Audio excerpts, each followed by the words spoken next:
I have a lot of college football to talk about with Chip Patterson, my friend, who joins us every Wednesday from CBSSports.com and the Cover 3 podcast. How are you, sir? You look bright and bushy-tailed today.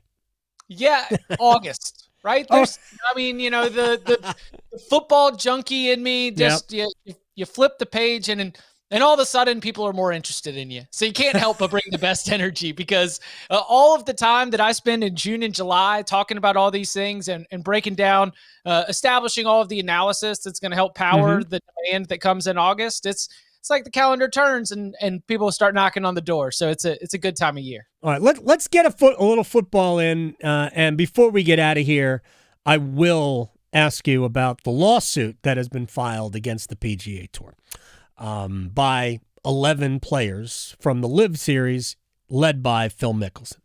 But let me ask you this, because we just had the Pac-12 media days at the end of last week. So, and George Kliavkoff, who was part of the alliance, that absolutely monumentally unfortunate alliance between the Big Ten, ACC, and the Pac-12. Kliavkoff didn't care about saying the quiet stuff out loud. He slammed the Big 12. Hey, look, I understand why the Big 12 is angry. Look at their schools. Look at our schools. I actually think that Kliavkoff was kind of right. But what do you make of the absolutely open disdain for what Kliavkoff says the Big 12 was trying to do, which is raid his conference? Yeah, it sounds like deja vu from Bob Bowlesby talking about how ESPN and the SEC were colluding to try to pick apart his conference. We had the exact same conversation 1 year ago, just with a different conference that found itself on life support. I do think that George Kliavkoff is speaking with such confidence and speaking with such swagger under the impression that Oregon and Washington are going to be around for the new media rights deal, and that the four teams that have constantly been linked to the Big 12 for now at least appear to be taking what he thinks are going to be bigger checks from the Pac-12 than they would be able to go and get in the Big 12. And I generally think there was a lot of his sort of State of the Union address that didn't connect, because George Kliavkoff in the same 30 to 45 minutes discussed how he sounded very much like Jim Phillips. He talking about the student athlete, talking about the great academics, talking about the culture and how we can't let football be the dominant piece of college athletics. We need to take care of everyone, while at the same time bragging about the television deals and thinking about how much better and more money and how money is driving everything. Like, he is trying to toe both the Kevin Warren, it's all about our brand and corporate buzzwords, while also trying to do the Jim Phillips. And so in the alliance, which you just referenced, he is really trying to be on both sides of this, between the forward, financially sound, revenue-driven model, and also the ACC side of things, at least from Jim Phillips, which is really trying to hold on to the collegiate model of old. Yeah, the collegiate model is something that I mean, look, I've been saying that this is a bad idea for a long time. The collegiate model is a bad model. But the collegiate idea, I'm not talking about the model. I'm not talking about we're here for good old State U. I'm talking about the idea that the college sports is a good thing and that we need to do what we can to preserve not the economic model of college sports, but the fact that college sports exists in whatever form. I think those are two different things. I'm not going to criticize. I didn't criticize Jim Phillips for talking about how college sports can do so many good things, because I agree with it. And it doesn't have to be entirely about money. I want to talk about money in a second. So I'm not critical over that, but I am curious your thoughts on, economically speaking, would you rather be the Pac-12 or the Big 12 right now? From my understanding, economically speaking, there is a slight edge for the Pac-12. Number one, just on the flat per school payout estimations from media rights industry sources. And I'm getting this I don't talk to the TV networks, Adam. I gotta tell you. It sounds exhausting. You are a TV network, Mr. CBS. I would rather be the content provider than be totally in on the executive programming side of this. But from Dennis Dodd, who does talk to people within the industry, from other reporters who are in and have a good line on that, it sounds like even with USC and UCLA gone, while the value has absolutely been stripped from what it could be, life in the Pac-12 on a per school per year payout basis from the media rights deal does slightly edge Pac-12 over Big 12. Now, here's the second part. I think you've got so much less competition that when it comes to your relationship with the bigger media rights partners that you have, you are not going to be fighting for premium kickoff times in the same way that you would with the Big 12 when you are living in the same time as the Big 10, half of the SEC, and also still battling with Eastern time zones.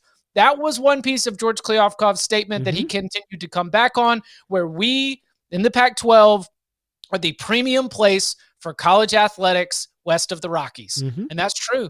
There's no one else who is playing college sports at a high level in a large swath of the country. Now, the counter is, how much do they care about college sports in those parts of the country versus how much they care about college football in a, crazy place like the state of Texas, which we are going to be having at the Big 12, not just, the remainder of Texas Tech and TCU, but we are also activating Houston as the Cougars are preparing for their arrival in the Big 12. But I think it is, number one, according to people within the industry and reports on such, a slight monetary edge.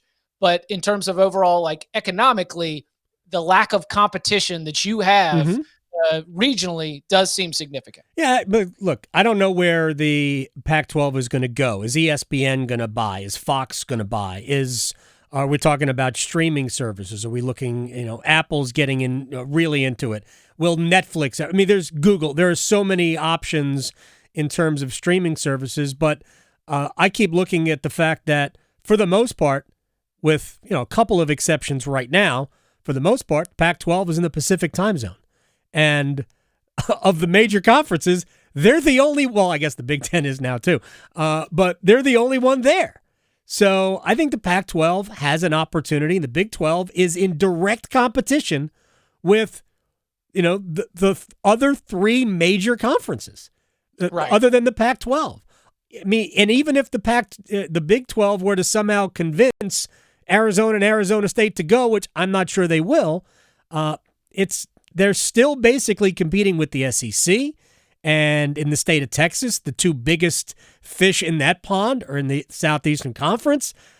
I like the Pac-12's position. I don't necessarily like either conference's position, but if I was going to choose, it would be the Pac-12. They just don't necessarily have a signature program.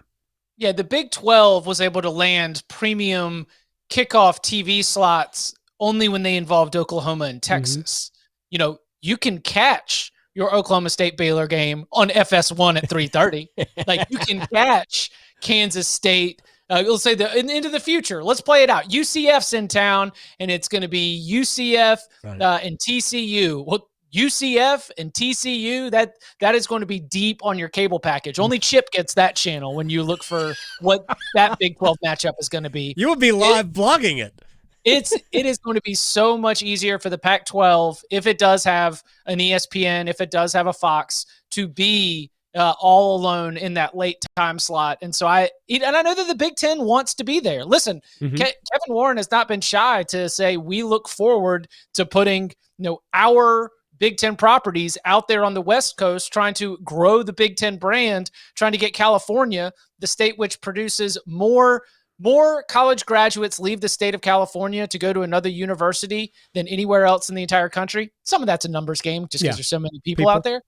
But that's what the Big Ten's trying to tap into. As the population is moving out of the Midwest, the Big Ten wants exposure to a place like California. They want to convince some of these California undergrads to come to their universities in the future. So Big Ten will be in that 10:30 time slot and will provide some challenge to the Pac-12, but it's nothing like the Big 12, which, as the SEC is going to have on ABC a 3:30 p.m. Eastern time kickoff. We don't know what's going to happen with Big Noon Saturday, but I assume that's only going to become more and more Big Ten, as it was really only Oklahoma or Texas that would land them in that spot.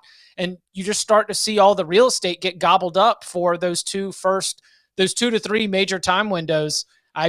I think the Pac-12 is going to find itself being able to get a bigger draw, better ratings than some of the Big 12, at least the Big 12 without Texas and Oklahoma. What do you think the potential is for some sort of arrangement between the ACC and the Pac-12 to put Pac-12 games on the ACC network?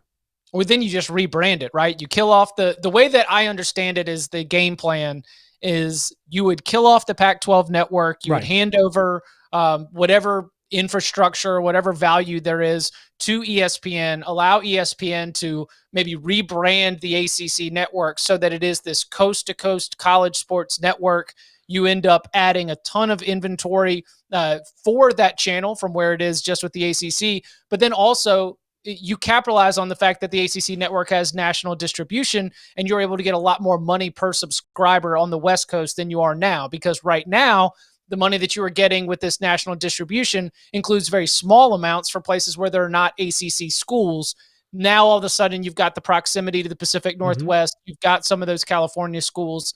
That is, to me, a chance to boost revenue in a way that should be able to help some of these ACC schools. And it's been suggested that the unequal revenue sharing conversation might be more tied to new revenue streams. Like the classic revenue stream as it stands, they're still going to split it evenly to try and still sing Kumbaya around the fireplace. But instead, if we generate new money, that new money might be dispersed in a way that will help the biggest brands who are trying to keep up with the top of college athletics. I can't think that doing something like that is an admission that the ACC isn't strong enough to do the network on their own. And look, that might just be the reality of the situation. And part of it is because, and I talked to David Hale about this Monday, just how important this year is for ACC football in this time that we're in the next change is coming probably sooner than most people think. I think we're going to be stable unless Notre Dame moves. Again, unless somebody sees value in adding Oregon and Washington, I don't see anybody else really having value. Everything else is really probably hurting the academic cause, the economic cause. But to me, it's just an admission that the ACC can't do it on their own. If that's the case, why not just add Oregon, Washington, Cal, and Stanford? And simply say, hey, this is our league now. We have planes. It doesn't matter where we are. I haven't felt that momentum because I think there's not. I don't think the whole ACC would be down for that. Well, I agree. I'm not for it. ACC university would not. I think the university presidents and the schools, I don't think they would have the votes to just gobble up the Pac-12, call it one big conference, and say this is our league. I think that the thing about taking a broadcast approach doesn't require the same kind of bylaws, because then it's just a programming decision. Then it's just a media decision. And so the Pac-12's advantage is that they would then be able to maintain a relationship, have an inroads with ESPN, of course, which ACC has all of its media rights tied to. The ACC would then be able to get more per subscriber for the ACC network. And I've actually thought about it more in terms of the kind of makeup of the ACC and the Pac-12 and their universities, the ways that both of those conferences really value Olympic sports. And I've thought about the ACC network as a property, which really showcases the Olympic sports in a major way and relies on those Olympic sports to really not only drive programming, but be able to draw in interest from a lot of the fans that are very excited to see national championship contending lacrosse teams, national championship contending baseball teams, and how important all that stuff is. And that's where I think that the Pac-12 and the ACC have that in common in a way that the Big 12 and the SEC for sure do not. Big Ten, it's sort of different sports, but the Pac-12 and the ACC, when you need to load up on some of those Olympic sports, you're going to be getting it at a championship level. And that is something that I think it creates an interest because it is a natural pairing for a channel that ultimately will be having not as many football games as it will showcasing the other Olympic sports. Looking forward to what's Southern Cal sailing, in that where what was her name from Full House, where they got her daughter Lori to be Loughlin. Lori Loughlin. Making daughter on there, making stuff up at this point.